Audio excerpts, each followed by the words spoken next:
I'm 74 years old, and I've always taken pride in my independence. I built my life on self-reliance, raising a family, managing my home, and making my own choices. But in recent years, I started noticing changes.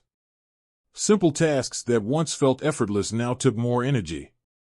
Climbing stairs left me winded, and carrying groceries felt heavier than before. My friends and family began gently suggesting that maybe it was time to consider a retirement home. "You'll have all the care you need," they reassured me. "No more worries about cooking or cleaning." At first, I resisted. But curiosity got the best of me, and I decided to visit one. I expected comfort and convenience, but what I found instead unsettled me: scheduled routines that left little room for spontaneity, restrictions on personal space, and an overwhelming sense of monotony. The thought of losing my freedom, my ability to decide how I spent my day, terrified me. I wasn't ready to surrender that part of my life. That visit sparked a question I hadn't seriously considered before: what are the alternatives?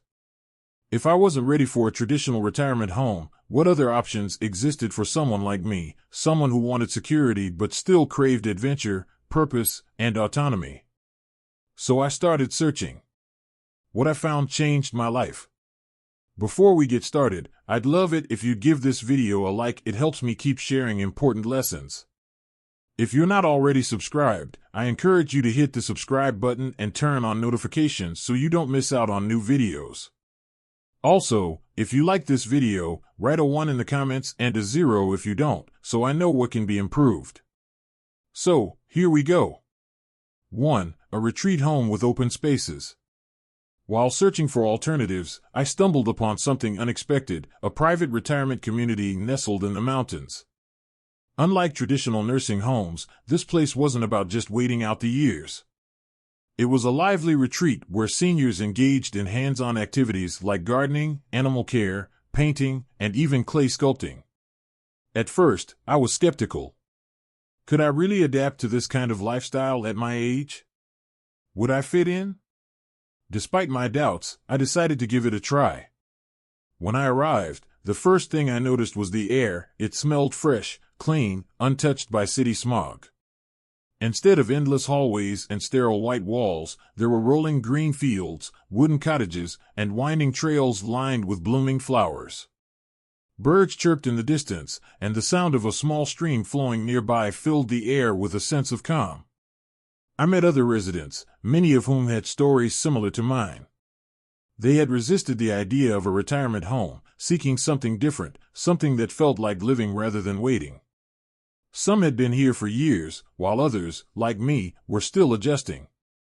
The first few weeks were an adjustment. My body wasn't used to the long walks through the gardens or the early morning stretches that others seemed to enjoy. I hesitated to join the painting class, convinced I had no artistic talent. But something unexpected happened. I started feeling alive again. Each morning, I woke up to the sound of birds instead of alarms. I'd step outside to sip my coffee, breathing in the crisp mountain air as I watched the sunrise. My days were filled with movement, my hands in the soil, planting flowers and vegetables, feeling the rich earth between my fingers. The fresh air filled my lungs, and the warmth of the sun felt different, more nourishing, more energizing. I took up sculpting and was amazed at how much joy I found in shaping something with my own hands. The more I embraced the activities, the more my energy returned. I found myself laughing more, talking more, feeling like a part of something again. I wasn't just existing, I was thriving. The simple act of planting a seed, watching it sprout, and knowing that I had a hand in its growth gave me a sense of purpose that I hadn't realized I was missing. One evening, I sat by the community's fire pit, sharing stories with new friends. The flames crackled softly, casting a warm glow on our faces. We talked about our pasts, our families, our dreams. Even at this age, we still had dreams. And for the first time in a long time, I felt a deep sense of peace. That night, as I lay in bed listening to the crickets outside my window, I realized something important. Age isn't about the number of years behind you. It's about how you choose to fill the years ahead. This place wasn't just a home, it was a reminder that life could still be rich, engaging, and full of purpose if I was willing to embrace it. 2. A senior living co-op. After spending time in the retreat home, I felt more alive than I had in years. But I knew that type of life wasn't for everyone. Some of my friends preferred the idea of staying closer to town, where they could remain independent but still have support when needed. That's when I discovered another option, a senior living co-op. A group of retirees in a nearby town had pooled their resources to buy a large house together. Instead of living alone or moving into a nursing home, they created a shared home where everyone contributed. One person handled the cooking, another managed finances, and someone else took care of home maintenance. It was a true community, where no one felt isolated, and no one had to navigate aging alone. Intrigued, I decided to visit. The house was spacious, warm, and inviting. It wasn't a sterile facility with scheduled meal times and rigid rules. Instead, it felt like a real home. Laughter echoed from the kitchen, the scent of freshly baked bread filled the air, and music played softly in the background. I met the residents, a lively mix of personalities. There was Margaret, a retired teacher who loved organizing book clubs. Thomas, a former chef, took pride in preparing delicious meals for everyone. And then there was Daniel, a natural handyman who could fix anything from a leaky faucet to a broken chair.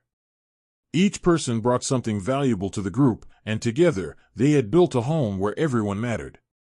Over dinner, they shared stories about how they made it work. They had house meetings to discuss responsibilities and finances. They set ground rules to ensure that everyone's needs were met. Disagreements happened, of course, but they worked through them, just like any family would. One evening, I witnessed a light-hearted debate that lasted nearly an hour. The topic? What kind of music to play during breakfast? Some wanted jazz, others preferred classical, and one resident passionately argued for rock and roll. In the end, they compromised. Each day featured a different genre. It was a small, silly argument, but it symbolized something bigger. In this house, every voice was heard. As I listened, I realized how much this setup resembled the way people used to live before modern society made aging feel so isolating. In many cultures, multiple generations once lived together, supporting one another. This co-op was a return to that idea, proving that getting older didn't mean losing community, it just meant redefining it. That night, as I said my goodbyes, I couldn't help but admire what they had created. They weren't just surviving, they were thriving, surrounded by friends, laughter, and purpose. For the first time in a long time, I saw a future where aging didn't mean being alone. 3. Moving to an eco-village. One of my oldest friends, Paul, had always been a free spirit. Even in our younger years, while I focused on building a stable career and raising a family, he was the kind of person who would pack up his things and move to a new place just for the experience. So, when he told me he had moved to an eco-village at 70, I wasn't entirely surprised, but I was curious. Eco-villages were something I had only heard about in passing, small, sustainable communities where people of all ages lived off the land, growing their own food, sharing resources, and focusing on a simpler way of life.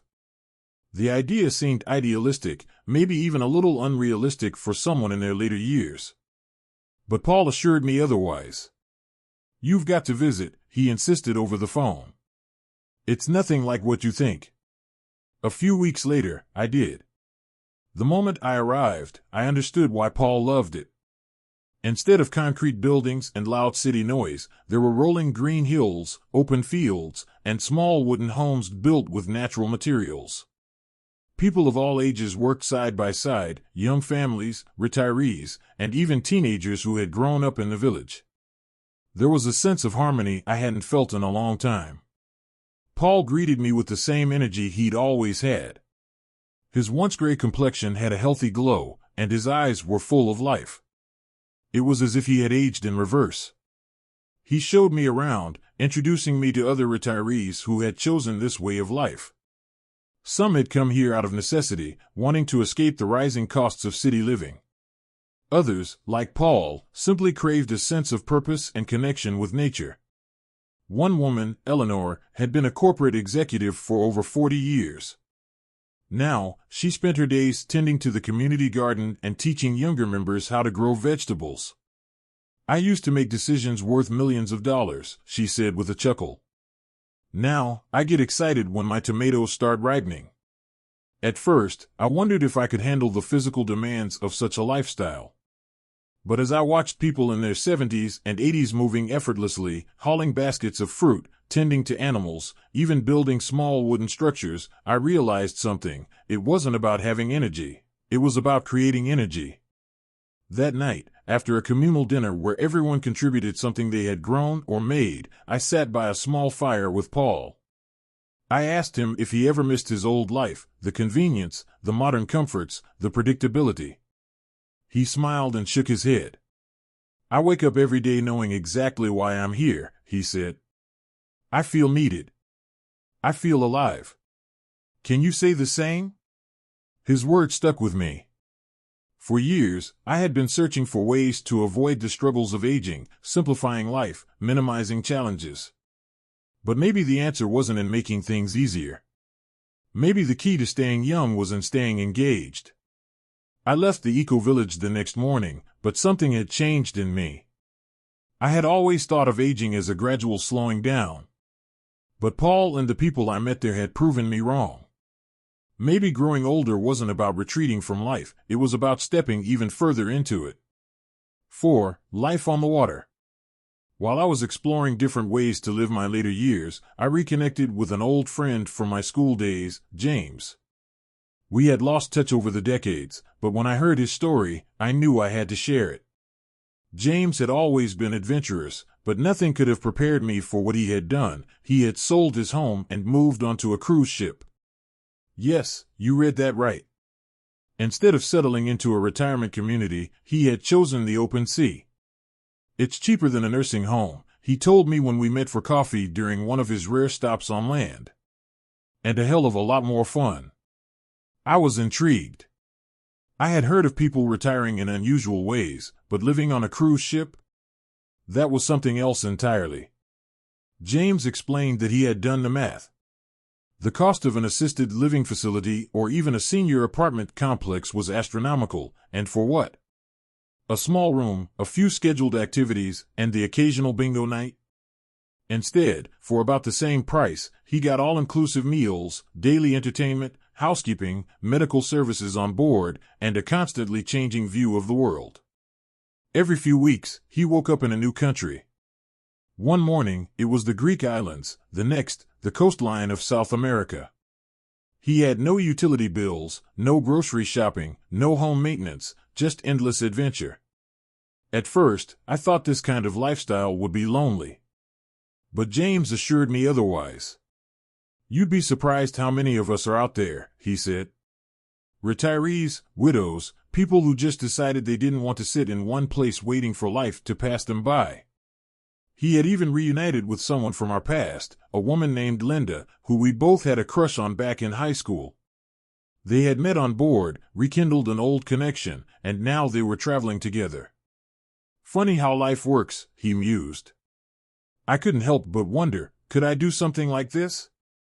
Was it too late to trade stability for adventure? That night, I looked into it myself. And James was right, the numbers added up. The idea of waking up to new experiences, new faces, and new cultures was exhilarating. I wasn't sure if I was brave enough to make that leap, but I finally understood something. Retirement wasn't about sitting still. It was about choosing how you wanted to live. James had chosen movement, exploration, and freedom. And in doing so, he had rewritten the rules of aging. 5. A shared home for seniors and students. One evening, while scrolling through articles on alternative senior living, I stumbled upon an idea that truly surprised me: a shared home for seniors and college students. At first, it sounded strange. What could young students and elderly retirees possibly have in common? But the more I read, the more I realized how brilliant this concept was. In this unique arrangement, students and seniors live together in a communal home, each helping the other in different ways. The students receive affordable housing, something that has become nearly impossible in today's economy. In return, they assist seniors with basic daily tasks, carrying groceries, handling technology, or even just keeping them company. Curious, I decided to visit one of these homes. As soon as I walked in, I could feel the difference. This wasn't a silent, somber place where aging felt heavy. It was alive. The living room was filled with laughter as an elderly man and a student debated the best jazz musicians of all time. In the kitchen, a young woman was helping a senior set up a video call with his grandkids. It was nothing like the isolation I had feared about growing older. It was a true exchange of energy, knowledge, and companionship.